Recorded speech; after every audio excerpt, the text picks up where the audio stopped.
If there is one thing common in the top 1% of men, it's a strong mid-face region, which includes cheekbones and the maxilla, making the face look striking. The thing about the mid-face region is that it affects what's above it in the eye area and what's under it in the lower jaw. So it's all very well connected. In fact, today we'll be diving into how multiple facial features contribute to that model-like mid-face region, especially the OG curve and hollow cheekbones, the secret of how it all comes together. If you want to support the channel and get your face evaluated by me with personalized look max and advice, link will be down in the description.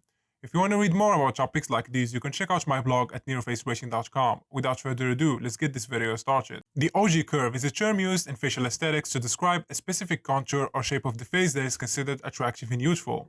The term OG originates from architecture, where it refers to a double curve or an S-shaped curve, formed by the combination of a convex or a concave curve. An ideal OG curve is characterized by high, well-defined cheekbones or zygomatic bones that creates a concave curve in the upper part of the face, a gentle concave curve below the cheekbones, which can give the appearance of hollow cheekbones. A smooth transition between the cheekbones and the jawline, resulting in a harmonious and balanced facial contour.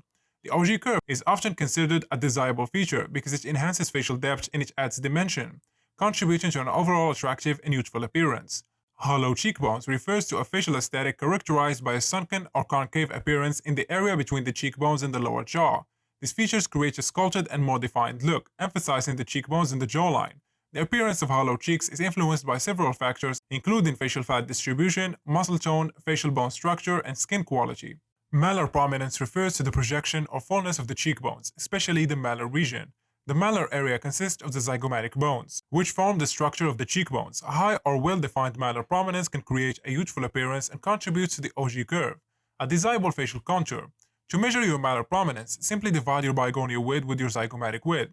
The lower the ratio, the more dimorphism it indicates. Palate expansion can influence the appearance of the cheekbones by applying pressure on the upper jaw and stimulate bone growth or remodeling, as the maxilla is connected to the zygomatic bones. This can be achieved by orthodontic appliances. Here is an example of increased lateral prominence with high setting and forward growth.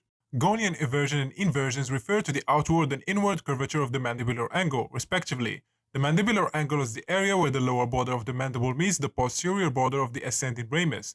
These features can contribute to the overall appearance of the jawline and impact facial harmony and balance.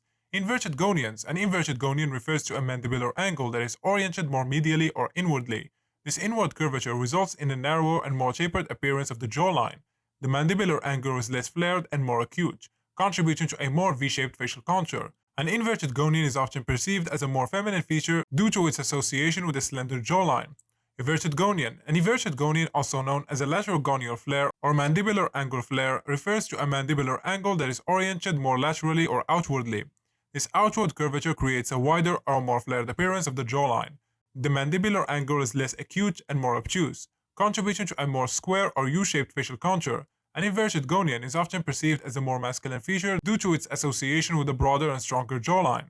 In order to create an illusion of everted gonians, there are a few possibilities. Bilateral sagittal split osteotomy or BSSO, inverted L osteotomy, mandibular angle osteotomy, customized jaw implants, injectable fillers, or fat grafting. The canine fossa is a shallow depression located on the maxilla just below the infraorbital rim and above the roots of the upper canine teeth. A shallow canine fossa is less pronounced with a more gradual concavity on the maxilla. The shallow depression may lead to a less prominent facial contour in the midface area, with a smoother transition between the infraorbital rim and the alveolar process of the maxilla. A shallow canine fossa may contribute to a more even facial appearance, but may not be as visually striking in terms of facial depth and shadowing. On the other hand, a deep canine fossa is more pronounced, with a more marked concavity on the maxilla. This prominent depression can create a more dramatic facial contour in the midface area, with a distinct transition between the infraorbital rim and the alveolar process of the maxilla. A deep canine fossa may contribute to a more angular facial appearance and can create a more pronounced shadowing. Le Fort 1 and derma fillers can increase fossa depth. Maxillary projection refers to the distance between the cheekbones and the lower jaw. A well-projected maxilla creates a larger space between the cheekbones and the jawline, leading to a more prominent hollow cheek look. Conversely, a less projected maxilla can result in a flatter midface, which may lead to a less defined or less pronounced composition. Maxillary forward growth, on the other hand, determines the position of the cheekbones, the projection of the upper lip, and the overall harmony and balance of the face. A properly positioned and forward-grown maxilla can contribute to a more aesthetically pleasing facial contour, including a well-defined and more prominent OG curve. The higher its bone position and movement can affect your appearance through the influence on its muscle and soft tissues in the neck and face. A well-positioned hyoid bone can contribute to a more defined and pronounced jawline, enhancing the appearance of the OG curve. It can also improve the appearance of hollow cheekbones by providing support and structure to the soft tissues in the midface area, creating a more sculptured and defined look. In contrast, a poorly positioned hyoid bone can lead to a less defined jawline and a less pronounced OG curve. It can also contribute to the appearance of a double chin or excess submental fat, which can detract from the appearance of hollow cheeks.